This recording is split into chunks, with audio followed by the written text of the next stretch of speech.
All right, Chasey Ponies is right around the corner. Cool, I'm gonna go get my main cut. Wait, Goldie, a parting kiss before you go? How can I say no to you, babe? What the? Oh no, I know that green beam of doom. Oh, my poor Goldie. Oh, I hope he's okay and... Oh, Goldie's credit card. He'll be fine. Time for a shopping spree. I'm gonna get new clips for my mane, and I'm gonna get a cool little necklace for my horn, and I'm gonna get some cool shoes, and I'm gonna go take over the world and get some new shoes.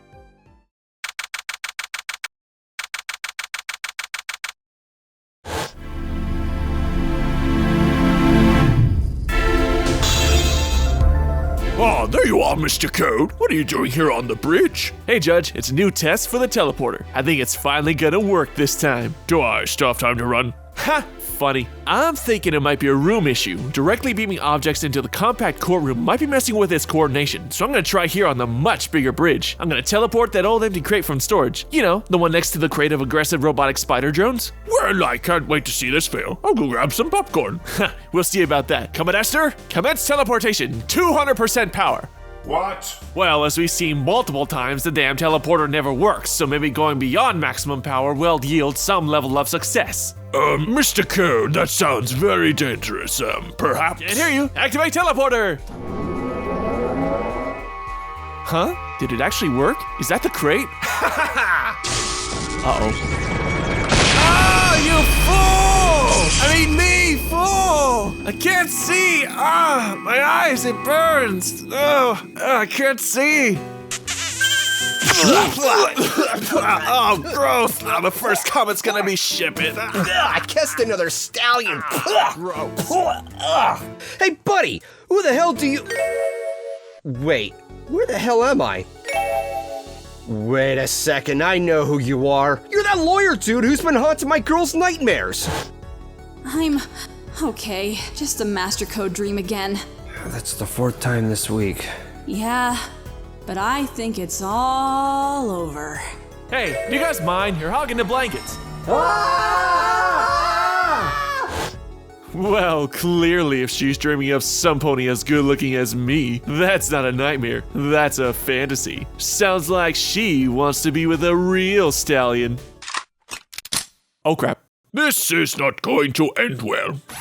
Right, that's it. You're dead, buddy. Prepare to die. Come on, buddy. Maybe we could talk this over, and wait, how did you change so fast? Get back here, you jerk!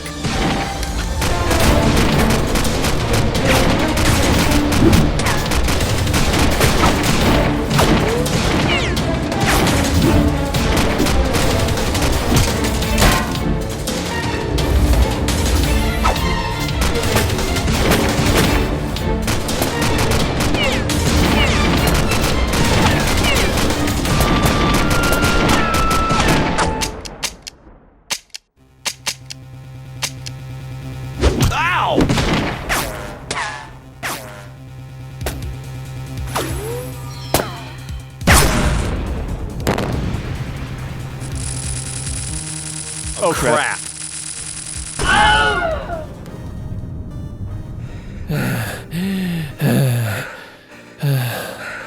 Alright, I'm done.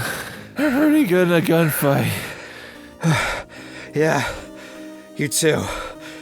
Hey, sorry about earlier, bro. Yeah, me too. I shouldn't have gone all gun crazy. So anyway, can you send me back? Well, teleporter's gotta recharge. Got any episodes you wanna look at? There's quite a handful, but there's one thing that's been nagging on the back of my mind. Stairmaster. Ah, you mean the one where Rainbow Dash was Buzz Lightyear and Fluttershy had those anime cardboard cutouts? What? No, dumbass. That's Scaremaster. I'm talking about the one with the Crusaders' idiotic shouting and that scene at the end of the episode. Oh, why didn't you say so, dummy? Let's go. Coming, Judge? Enjoy yourself? Oh, immensely. At least you're both okay. Too bad about the drones, though. Oh, you mean like the one that's right behind you? Wait, there's a what?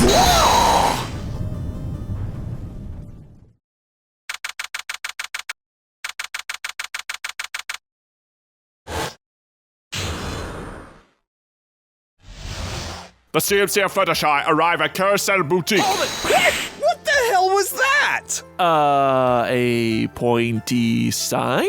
Is that going to happen a lot? Oh yeah, don't be such a wuss. Come on, try it out. Okay. Down! Noob. Anyway, so going all the way back to season 1, the episode Stairmaster was an interesting episode. It was the first fully focused appearance of the CMC as a group, and the last episode of writer Chris Savino, whose previous work of Ghostbusters was an absolute mess with the main and supporting cast acting like jerks or being rock stupid. So you can imagine my trepidation on the subject of today's episode. Yeah, Stairmaster. This was something I had planned on ripping apart before I got sidetracked by a lot of other things in which I shouldn't talk too much about. Traumatizing nightmares, both humorous and others that made my viewers burst into tears. But let's not do that today. No more stalling. Let's dive in. This was an episode that until Super Speedy and Newbie Dash was my most hated episode in this series, and that trend I called the 17 curse. If you haven't heard about that, I'll make it short. Episodes that were the 17th that had bad experiences with me. This one in particular almost made me give up on the show. Sweetie Belle tries to be a good sister to Rarity before it was shown in how much of a klutz she was, including some illogical Murphy Law physics. Objection!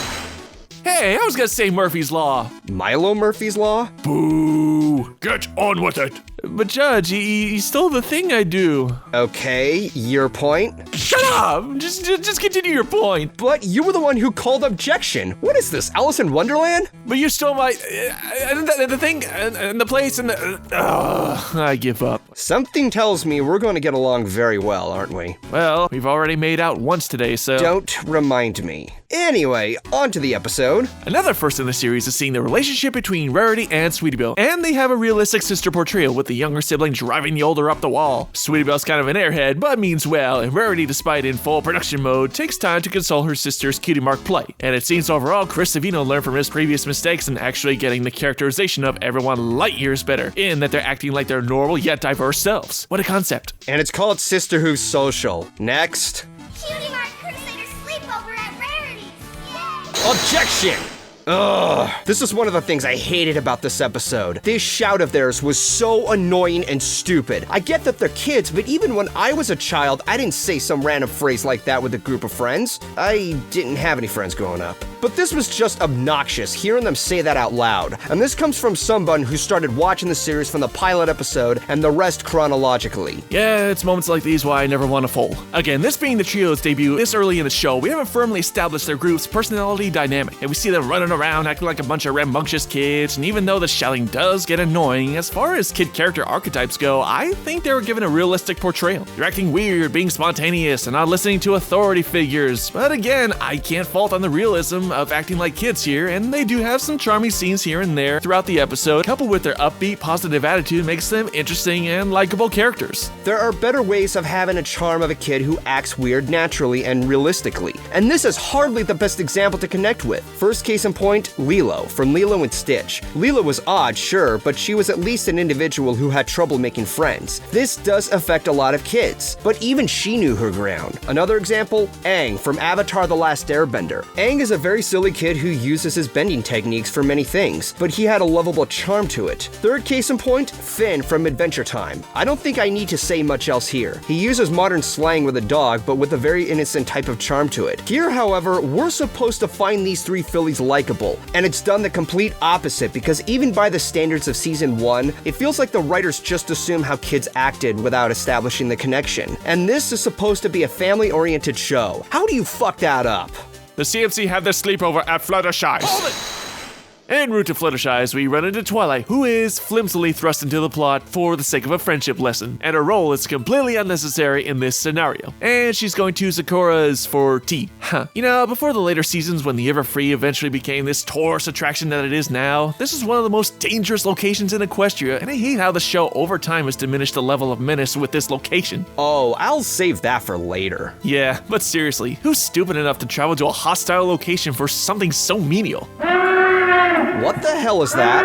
That was my reminder alarm. Time to make a supply run at the Yaru trading post. Wanna join me? I assume I don't have a choice. You don't. Besides, it'll be fine. There's nothing to worry about. Nothing can possibly go wrong.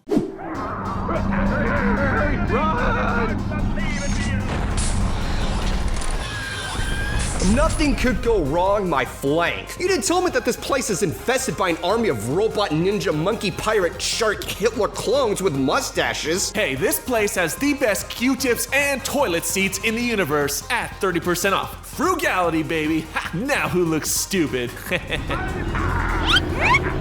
Let us never speak of this again. Anyway, Fluttershy volunteers to babysit the Crusaders, and thus, we get all the annoying shenanigans of what the CMC do. We've already talked about this before, but I can't go over how obnoxious this scenario is. If anything, it's an insult to the image of how kids act. Kids aren't stupid, they aren't dumb. They're underestimated a lot more often than one thinks. And this scene, from just a show most kids are going to watch, it's just arbitrary, and it's not done in a fun way like what Rugrats can do. And from this point in the story, the plot is admittedly pretty predictable from here, with the CMC essentially walking all over the timid mare, climbing all over Fluttershy's property, pushing her buttons, but honestly, not enough for me to actually hate them.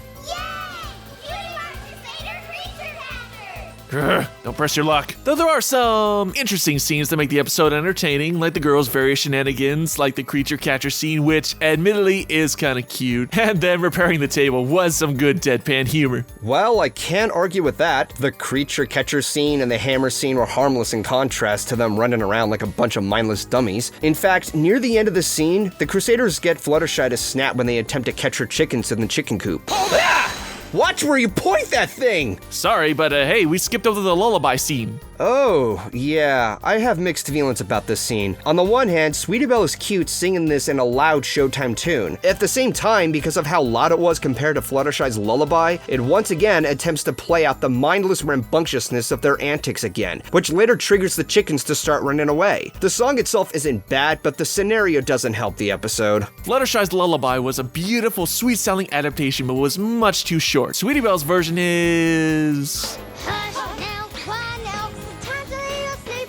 interesting, but I think it's a cool, upbeat show tune cover of the lullaby. Unfortunately, the singing has awoken Fluttershy's chickens, and she ends up using the stare on them. Again, I'm saving that for the end. Very well, but I do like the scene of Fluttershy wrangling the chickens and the girls, as it demonstrates that even the element of kindness has her limits, having to raise her voice at the girls, making her not just a one-dimensional doormat. One of the chickens escape, and the girls attempt to recover and get a cutie mark for it. Dragonshy did it better. Next. Jerk.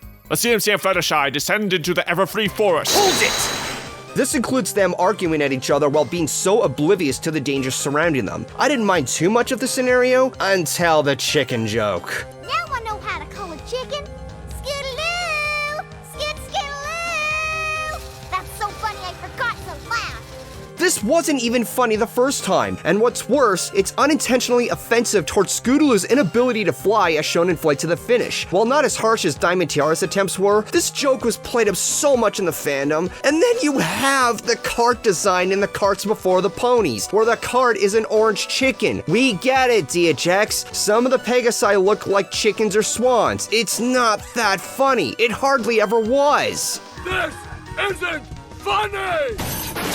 Okay, the girls' bickering does ride the line of tolerance, but again, still not an episode breaker for me, as especially by this point in the episode, the writing even seems to become self-aware of the kids' ridiculous attempts at getting a cutie mark, as they are literally trying to get a mark in arguing with themselves, which was kind of funny, and makes the situation more entertaining, acknowledging the ludicrousy of their attempts. Anyway, moving on to Twilight, who's not really doing so hot right now. Oh, motherfucking injection!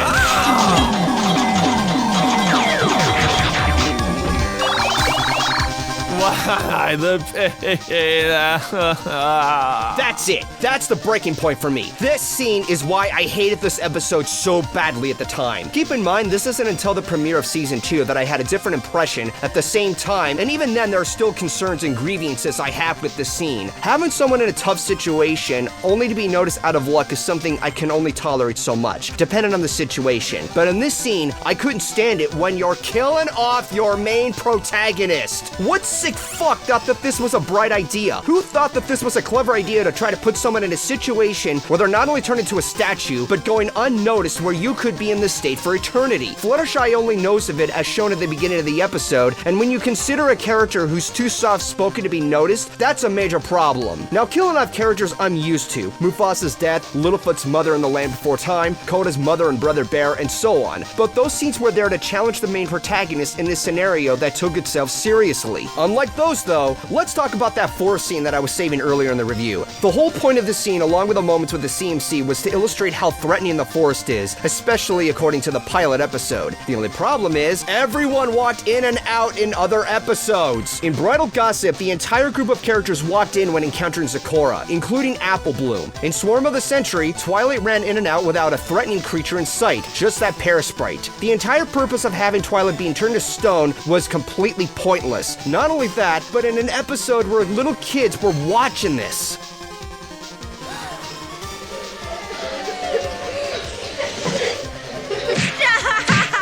He's already dead. Now, I know what some of you are saying. What about Discord's statue prison? What about the other lores where it even adds to the statue state where it's not really death, more so that it's just a state of being petrified? You're just overreacting. Okay, I have two answers. One, this only counts in the MLP lore. Two, with that snail crawling on Twilight's face, there's a possibility that any supposed danger could destroy it while no one is around, with the exception of Fluttershy and the Crusaders. And even if someone in Ponyville were to go in search parties, even if Celestia was willing to travel from Canterlot to find and retrieve Twilight upon her finding, she could be dead at any minute. The worst part of all this is that it's not only done for shock value, but this was a scene made out of plot convenience of the CMC's rambunctious, disobedient behavior. Realistically, they had to misbehave and enter the forest for Twilight to be noticed. It's so lazily written and even questionable after Fluttershy defeats the Cockatrice, because they claim that they will listen from now on. Are you sure, Crusaders? Because for all we know, your disobedience could save another life, or find another dead body, like in Pokemon Go. And don't get me started on how idiotic it was for Fluttershy's stare going against the Cockatrice. I get that it's supposed to show how much you shouldn't underestimate her character, but the logic of staring intimidatingly into the eyes of a creature who could turn you into a statue, it's like trying to put out a fire with gasoline. It's backwards logic in such a way that you don't even have to think about it. We even see her hind legs being turned to stone for the sake of adding suspense. This alone is why I hated this episode entirely. This is what started the quote-unquote 17 curse.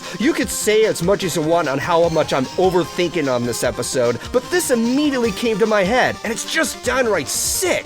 Times like these, I'm glad Chris Savino no longer writes for this series, because my god, he has had a bad resume in the show. Best of luck to what he has for other shows, though. Holy shit. You done yet? Oh no, I am far from done. I've actually written more reasons why this scene sucks in greater detail. Chapter 1. 3 days later. And that's why I hate this scene. Who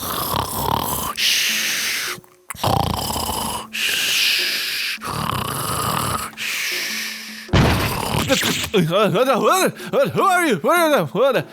Objection! Your Honor, I present my attorney's badge. And what exactly does that have to do with anything he just said? It's yellow and circly. Ow! Stay on topic, Mr. Code, or there will be penalties issued. Fine. Anyway, while the CMC's adventurous behavior is what brought them and Fluttershy into the forest, let's consider this scenario. If they are not quite perfect angels, but still somewhat rambunctious kids that actually did eventually obey Fluttershy at her home, Twilight would have died. Maybe. Besides, we don't know how long she was stoned prior to this event, and we don't know how stoning magic works in Equestria, so for all we know, it could have been more like suspended animation. However, I don't feel like this is a forced plot point to create this climax of them going to the forest. One way or another, they all would have found themselves in the Everfree the next morning. Why? Because in the morning, when Fluttershy sees the tracks of Eliza Beak, she would have gone into the forest to investigate, and the CMC, being the adventurous, curious trio that they are, would have followed her and thus would have encountered the Cockatrice anyway. Your Honor, I rest my case. And like I said earlier, the statue could have been destroyed by a threatening creature overnight, so I'm still standing by my case. I'm pretty sure there's gonna be like an earthquake or a volcano that would have scared all the chickens regardless, so yeah, that means I win. Haha! Anyway, on to Fluttershy's ability itself. I've always been a little fuzzy on the concept of the stare. From the beginning of the series, we've established that Fluttershy's specialty is her communication with animals, helping her in both her everyday life and tame feral beasts. It was a passive, mystical ability that made her that much more of an interesting character. Then there's the stare, which admittedly is a cool and useful power, but it's also taken this mysterious gift of understanding creatures, and now we have given the element of kindness a tool of manipulation, essentially forced persuasion. However, what does save the stare from an OP skill is that Fluttershy has no control over it, and thus performs it not of her own will. will. It's not a negative element per se, but it's definitely a head-scratcher ability to give the timid kind Pegasus. I'm pretty much with MasterCode on the stare. It's not completely bad, for it shows there's a limitation of one's threshold. We wouldn't want Fluttershy to be taken advantage of when others are showing sympathy. While it is badass seeing Fluttershy face up against the stoning cockatrice, I can't help but notice this is the third time we've recycled the same character flow for Fluttershy. Like in the pilot and Dragonshy, Fluttershy starts out scared, sees her friends in danger, and becomes assertive, saving the day. Which is why this situation feels more underwhelming than when she stared down the dragon, with her now facing a much smaller cockatrice. The only thing that really elevates the situation is the fact that Twilight is already stoned and the kids are involved. A minor complaint, but the recycled character flow is a little monotonous by this point. After she defeats the demonic lizard, the girls suddenly show the respect that Fluttershy so rightly deserves. A quick resolution, but with a timid mare showing so much sacrifice and love to protect them, that would realistically warrant a change in one's perspective, so I think it's believable. The moral itself is simple, but good. It's good for one to comprehend limits in life, knowing that you will need further training or research in order to accomplish something. Not as great as some of the show's previous morals, but by no means bad. I don't think the moral is as strong, and mind you, I'm not adding it to the reason for hating the episode because it isn't a bad one. The message about biting more than you can chew is fine, but the whole reason why Fluttershy volunteered to take care of the CMC is because of the shenanigans Sweetie Belle made using Rarity's fabric. Their sleepover meant a lot to them. At this point, Fluttershy didn't have a choice, so this overall makes the moral of this episode non-existent as being mentioned. So overall, this episode was okay. Not a bad or great episode, but it's a decent, low-key slice of life that was tailored to something Fluttershy and the CNC could handle. The cockatrice itself was cool, adding more mythological beast lore to the series. Despite some grown moments, I think the girls as a group had some good characterization and got to see some more of Fluttershy's early assertive nature. I still say it's an interesting episode overall. Not for me. I loathe this episode. It's annoying, it's stupid, it's mindless, and just plain sick. But I respect to anyone who actually does like this episode. I said before in my review of Super Speedy that not everyone likes everything, and I still hold on to that regard. Teleporter online and ready to go. Alright, finally, I can get back to Key. She's probably worried sick about me. Well, I guess that ends our adventure. As with all my, guests, it's been interesting. So, anyway. Hey, is that another spider drone? Careful with that. It's inactive, but if you drop it or throw it at something, it'll explode. Really? Yeah. Well, anyway, see you later. Goodbye. Oh, and, think fast! I hate you. Sweetie Belle tries to get help with Sweetie Belle tries to get help. God damn it! Something tells me we're going not. Damn it. There are better ways of having a This is the kind of shit that I really hate. Another example? Aang from Avatar The Last Airbender. I didn't pronounce that correctly. It's unintentionally offensive towards Scootaloo's We wouldn't want Fluttershy to be taken advantage of when others are showing I was on one word and then I mispronounced it. Damn it! At the same time, because of how loud it is compared to Fluttershy's Lutterby? Lutterby? Did I say Lutterby? You were about to. Oh, God. Wait, Goldie, a parting gift. Oh no, I know that green bean of doom. Green bean? I'm sorry, what? The green bean of doom! Okay. Behold the new face of horror! Large bean! I just imagine things on You do not call green bean teeny weeny beanie!